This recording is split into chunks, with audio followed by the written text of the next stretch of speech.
In the past decade, significant progress has been made in reducing perinatal HIV transmission. However, the stark reality remains: an estimated 1.8 million young people worldwide are living with HIV, and a staggering 30% of new infections occur among youth aged 15 to 24.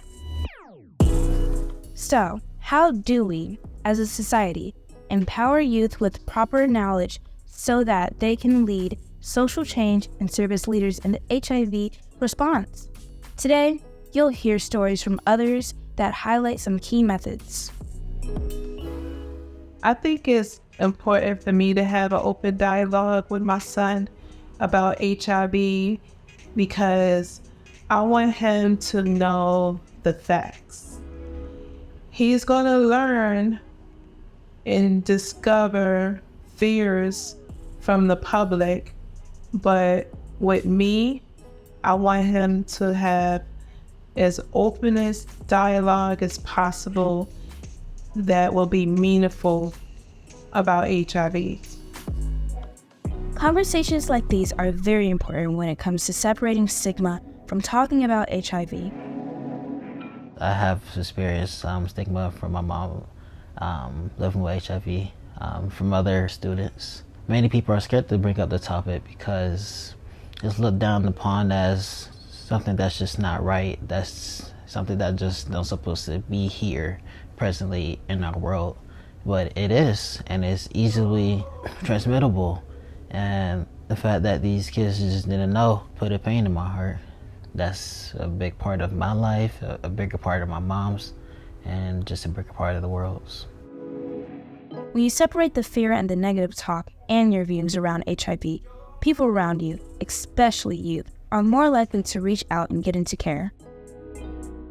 I had a very close friend of mine tell me when we were in high school. It was devastating to know, but I also was kind of already educated on HIV and the pros and cons that come with it, so it really didn't bother me any when he told me.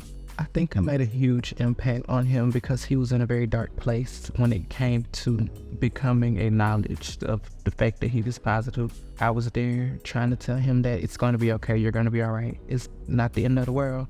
Continue to live your life, love unconditionally. It's not really a big deal. When we think of the way young people connect these days, social media is our go-to. And when it comes to HIV awareness, social media can be a powerful tool. Here's how two friends are using their social media platforms to empower their friends, family, and even our community. We had a Facebook Live show. We called it, we were the G-Code. G-Code? G-Code, and we talked about pop culture. We talked about different subjects that were HIV related sometimes, or just being Black and queer, or just queer. And that was a way of just being advocates for our community, speaking up for the people that don't have voices. Since then has just been really easy for me to find excuses to advocate. Like when I'm going to my doctor, I'll just take pictures there and be like, okay, I'm on my prep visit today, or have you taken your prep today? I remember I was doing that for a while on social media. That was always just a strong suit, just using social media to do those things. If more young people have the opportunity to be innovative and creative like that, to share their stories, imagine what's possible. This has the potential to meet a huge number of individuals across the globe. In this journey towards a healthy future, applied knowledge and meaningful words become a powerful tool. Together, we can create supportive communities that uplift and empower youth living with HIV and those of us supporting them by fostering your understanding, your compassion, and your acceptance. We build bridges of solidarity that dispel stigma and discrimination, and we keep people living with HIV alive.